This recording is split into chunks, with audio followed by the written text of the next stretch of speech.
महामंडलेश्वर हिमांगी सखी वाराणसी लोकसभा सीट से प्रधानमंत्री नरेंद्र मोदी को चुनौती देंगी। वह अखिल भारत हिंदू महासभा के टिकट पर वाराणसी से चुनाव लड़ रही हैं। बीते 27 मार्च को भारत हिंदू महासभा की उत्तर प्रदेश यूनिट ने सूबे की 20 लोकसभा सीटों पर उम्मीदवारों की घोषणा की थी।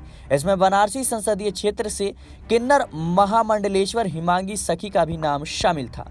वाराणसी से चुनाव लड़ने पर हिमांगी सखी ने कहा है कि वह किन्नरों के हक के लिए मैदान में उतरी हैं। हालांकि वह पहले कभी चुनाव नहीं लड़ी है। वह चाहती हैं कि लोकसभा और विधानसभा में किन्नरों के लिए सीटें आरक्षित हो और किन्नर समाज भी अपनी बात रख सके।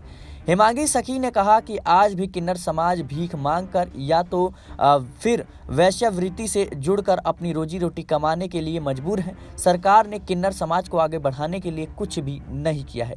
उन्होंने कहा कि वह आगामी 12 अप्रैल को वह काशी जाएंगी और बाबा विश्वनाथ का दर्शन करने के बाद मीडिया से बात करेंगी।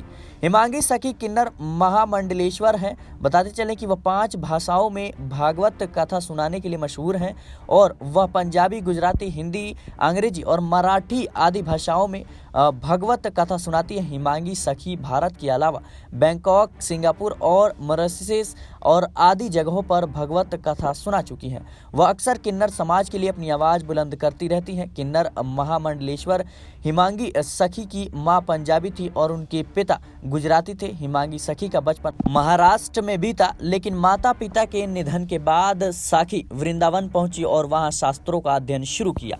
वहीं इस संबंध में महासभा के उत्तर प्रदेश अध्यक्ष ऋषि कुमार त्रिवेदी ने यूपी तक से बात किया और उन्होंने कहा कि महासभा ने बीते विधानसभा चुनाव में भी हिस्सा लिया था और राज्य की कई सीटों पर अपने प्रत्याशी उतारे थे। उन्होंने बताया कि बीते 27 मार्च को उत्तर प्रदेश की 20 सीटों पर पार्टी ने प्रत्याशियों के नामों की घोषणा की थी, जिसमें वाराणसी से किन्नर महामंडलेश्वर हिमांगी सखी का नाम शामिल है।